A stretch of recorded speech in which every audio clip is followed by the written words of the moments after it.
కార్తీక పురాణం ఇది చదివితే అన్ని కష్టాల నుంచి విముక్తి కలుగుతుందట.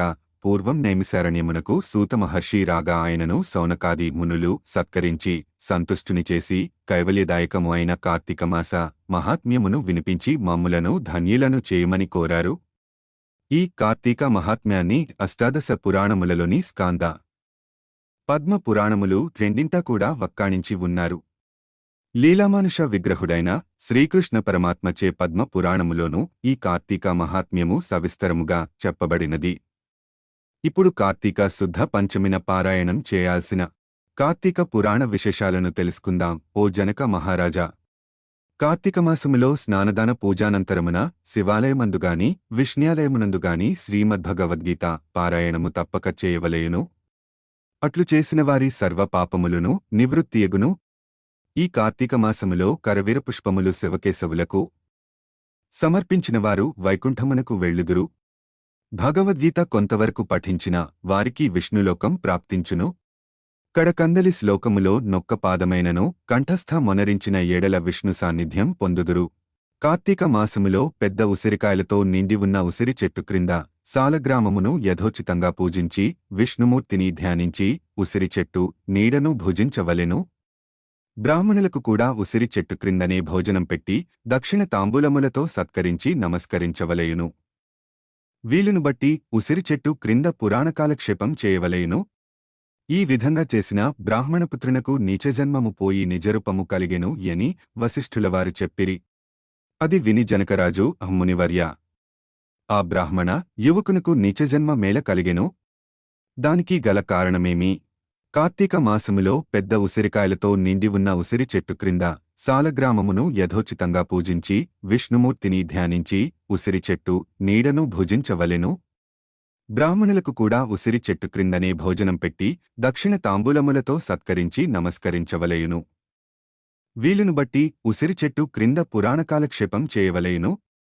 ఈ విధంగా చేసిన బ్రాహ్మణపుత్రునకు నీచజన్మము పోయి నిజరూపము కలిగెను అని వశిష్ఠులవారు చెప్పిరి. అది విని జనకరాజు, మునివర్య, ఆ బ్రాహ్మణ యువకునకు నీచజన్మ మేల కలిగెను. దానికి గల కారణమేమి? నీవల్ల కలుగు నిందలకు సిగ్గుపడుతూ నలుగురిలో తిరగలేకపోవచున్నాను. కాన నీవు కార్తీక మాసమున నదిలో స్నానం చేసి శివకేశవులను స్మరించి సాయంకాల సమయమున దేవాలయములో దీప్రార్థన చేసిన ఎడల నీవు చేసిన పాపములు తొలగుటేకాక నీకు మోక్షప్రాప్తి కూడా కలుగును. కాన నీవు అటుల చేయు యోమని బోధించెను. అంతట కుమారుడు తండ్రి, స్నానము చేయట వంటి మురికి పోవుటకు మాత్రమే కాని వేరు కాదు. స్నానం చేసి పూజలు చేసినంత మాత్రాన భగవంతుడు కనిపించునా? దేవాలయములో దీపములు వెలిగించిన లాభమేమి? వాటిని ఇంటిలోనే పెట్టుట మంచిది కాదా అని వ్యతిరేకార్థములతో పెడసరంగా సమాధానమిచ్చెను. కుమారుని సమాధానము విని తండ్రి, ఓరి నీచుడా, కార్తీకమాస ఫలమునంత చులకనగా చూస్తున్నావు కాన నీవు అడవిలో రావిచెట్టు తొకయందు ఎలుకరూపములో బ్రతికెదవుగాక అని కుమారుని శపించెను. ఆ శాపంతో కుమారుడగు శివశర్మకు జ్ఞానోదయమై భయపడి తండ్రి పాదములపై బడి, తండ్రి క్షమింపుము.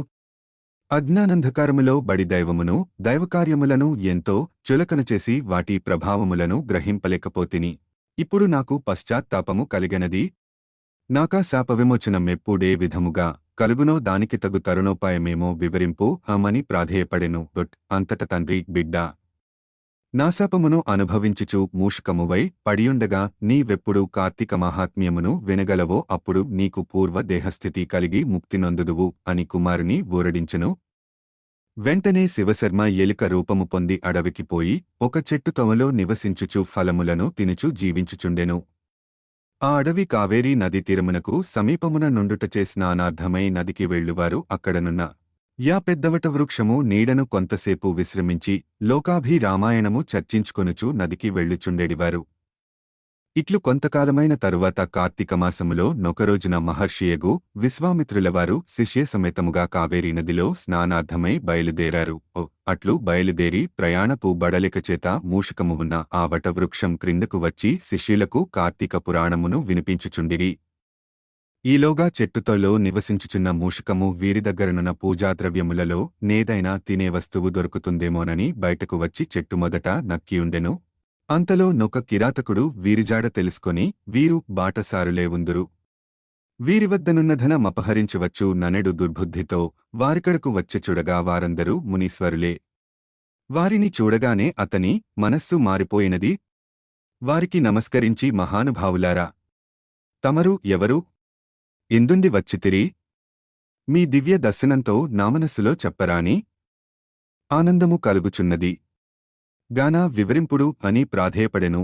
అంత విశ్వామిత్రులవారు, ఓయి కిరాతక, మేము కావేరీ నదీ స్నానార్థమై ఈ ప్రాంతమునకు వచ్చితిమి. స్నానమాచరించి కార్తీక పురాణము పఠించుచున్నాము. నీవును ఇచ్చట కూర్చుండి సావధానుడవై యాలకింపుము అని చెప్పిరి.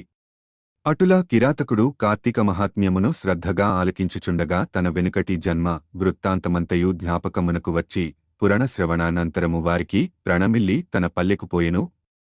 అటులనే ఆహారమునకై చెట్టుమొదట దాగి ఉండి పురాణమంతయు వినుచుండిన ఎలుక కూడా తన వెనుకటి బ్రాహ్మణ రూపమునొంది, మునివర్య ధన్యస్మి, తమ దయవల్ల నేను కూడా ఈ మూషిక రూపము నుండి విముక్తుడనైతి నని తన వృత్తాంతమంతయు చెప్పి వెడలిపోయెను.